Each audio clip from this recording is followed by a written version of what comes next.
নমস্কার, আমি সুজাতা, আমার রান্নাঘরে সবাইকে স্বাগত। তো আমি আজকে একটা নতুন রেসিপি করে দেখাবো। বাজারে গেছিলাম, বাজারে গিয়ে দেখি কি শাপলা উঠেছে। তা শাপলার তো এখন খুব দাম। 4টে শাপলা আমার 20 টাকা নিয়েছে। আর চিংড়ি মাছও পেয়ে গেলাম, 200 চিংড়ি নিয়েছি। এই দেখুন কত বড় শাপলা।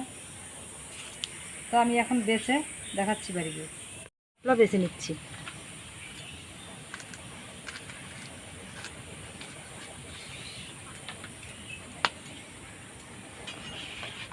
বেছে নিয়েছি, এখন আমি এরকম করে কেটে নেব। শাপলা বেছে নিয়েছি, এখন আমি চিংড়ি মাছ বেছে দেখাবো। এই দেখুন কত বড় চিংড়ি মাছ।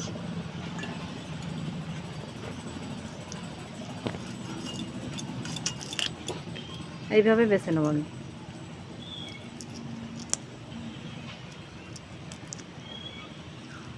এরকম করে বেছে নেব। এই দেখুন শাপলা আমি বেছে ধুয়ে নিয়ে এসেছি, চিংড়ি মাছও বাছা হয়ে গেছে। কাঁচা লঙ্কা চিড়ে নিয়েছি, এখন পোস্ত বেটে নেব। কড়াই গরম হয়ে গেছে, এখন আমি তেল দিয়ে দিচ্ছি। তেল গরম হয়ে গেছে, এখন আমি কাঁচা জিরে দিয়ে দিচ্ছি, কাঁচা লঙ্কা চেরা, চিংড়ি মাছ দিয়ে দিচ্ছি,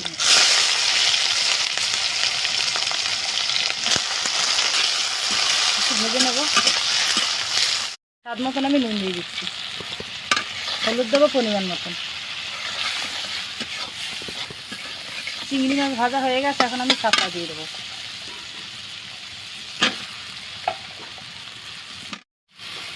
ভালো করে এখন নাড়াচাড়া দিয়ে দেবো। পোস্ত বাটা হয়ে গেছে, পোস্ত বাটা দিয়ে আমি একটু কষিয়ে নেব। আমি একটু কষিয়ে নিচ্ছি পোস্ত বাটা দিয়ে। শাপলা কষানো হয়ে গেছে, এখন আমি জল দিয়ে দেবো।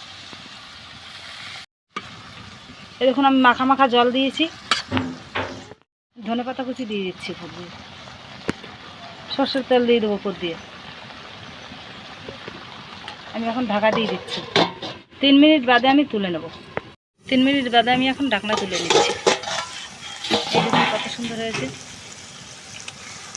এই দেখুন আমি এখন নামিয়ে দেবো, হয়ে গেছে। আর রান্না রেডি, আমি এখন নামিয়ে দিচ্ছি। এই দেখুন আমার রান্না রেডি। শাপলা ভাপা করেছি চিংড়ি মাছ দিয়ে আর পোস্ত দিয়ে। আমি এখন খেয়ে দেখাবো। আমি খেয়ে এখন দেখাচ্ছি। খুব সুন্দর হয়েছে খেতে, এরকম করে খেয়ে দেখবেন। রেসিপিটা দেখে যদি ভালো লাগে, লাইক, কমেন্ট, শেয়ার, সাবস্ক্রাইব অবশ্যই করবেন।